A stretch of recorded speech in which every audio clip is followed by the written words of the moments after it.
labor is a term you might have heard about in news or movies. It refers to a crime where children are forced to work from a very early age. It is like expecting kids to perform responsibilities like working and fending for themselves. There are certain policies which have put restrictions and limitations on children working.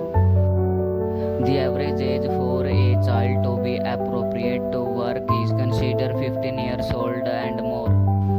Children falling below this age limit won't be allowed to indulge in any type of work forcefully. Why is that so? Because child labor takes away the kids' opportunity of having a normal childhood, a proper education, and physical and mental well-being. In some countries, it is illegal, but still, it's far away from being completely eradicated.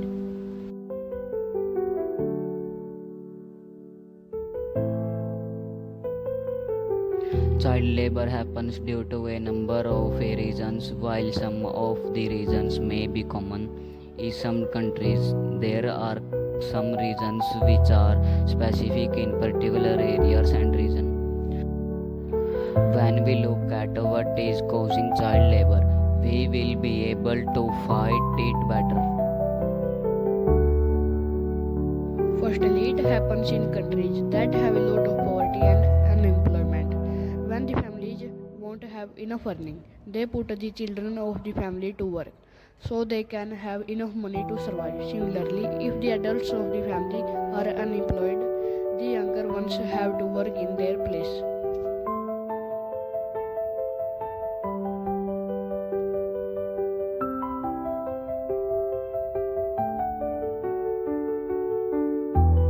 Furthermore, we need to keep the parents in the loop so as to teach them of the importance of education.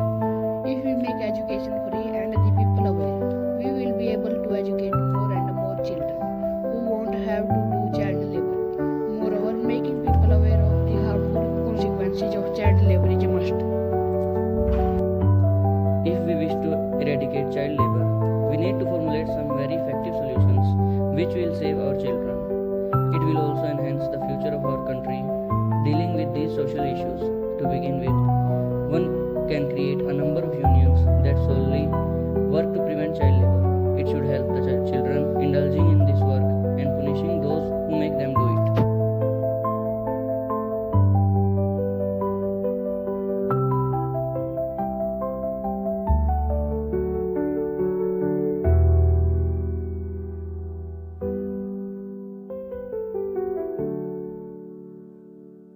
In addition, family control measures must also be taken. This will reduce the family's burden. So, when you have lesser months to feed,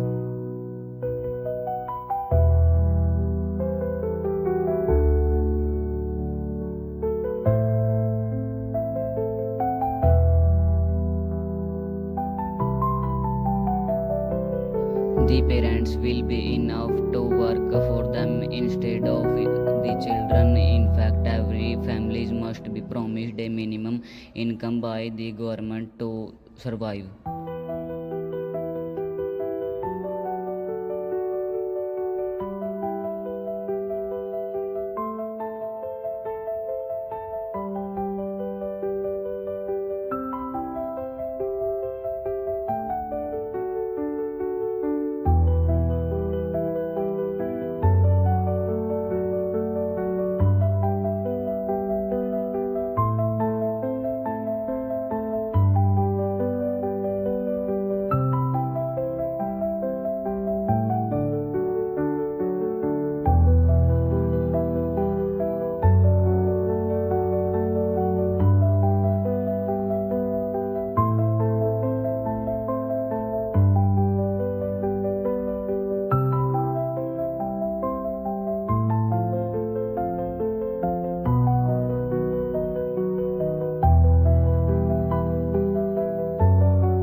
the problem of child labor continues to pose a challenge before the nation.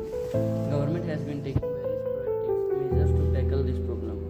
However, considering the magnitude and extent of the problem, and that is essentially a socio-economic problem inextricably linked to poverty and illiteracy, it requires concerted efforts from all sections of the society to make a dent in the problem. According to the Census 2001, figures that there are 1.26 crore working children in the age group of 5 to 14 as compared to the total child population of 25.2 crore. As per survey conducted by National Sample Survey Organization in 2004 and 5, the number of working children is estimated at 90.75 lakh. As per Census 2011, the number of working children in the age group of 5 to 14 years has further reduced to 43.53 lakh. It shows that the efforts of the government have borne the desired fruits. Way back in 1979, government formed the first committee called Guru Swami Committee to study the issue of child labor and to suggest measures to tackle it. The committee examined the problem in detail and made some far-reaching recommendations.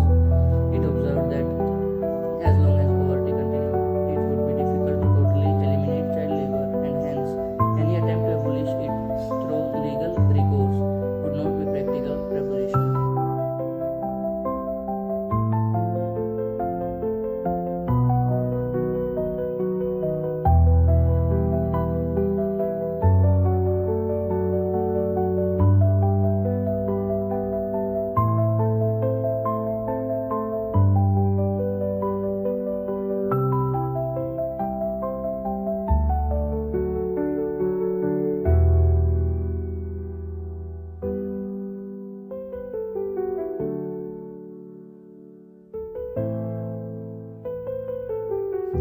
The committee felt that in these circumstances, the only alternative left was to ban child labor in hazardous areas and to regulate and ameliorate the conditions of work in other areas. It recommended that a multiple policy approach was required in dealing with the problems of child labor.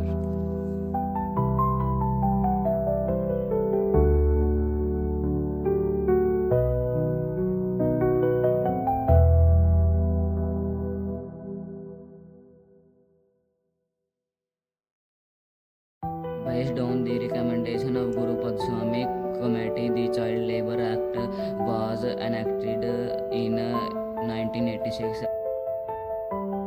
As per the Act, employment of children was prohibited is certain specified hazards, occupation and process, and regulates the working condition in others.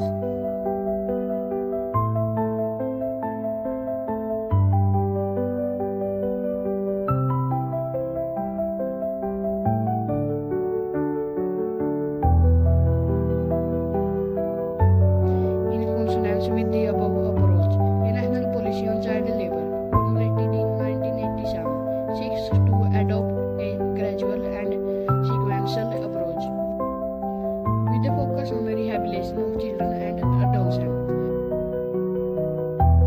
Government has accordingly been taking proactive steps to tackle this problem through strict enforcement of legislative provisions along with simultaneous rehabilitative measures. State governments, which are the appropriate implementing authorities, have been conducting regular inspections and raids to detect cases of violations. Since poverty is the root cause of this problem and enforcement alone cannot help solve it, government has been laying a lot of emphasis on the rehabilitation of these children and on improving the economic conditions of these families.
can earn their livelihood instead of putting their kids to work. The children are the future of our country. We cannot expect them to maintain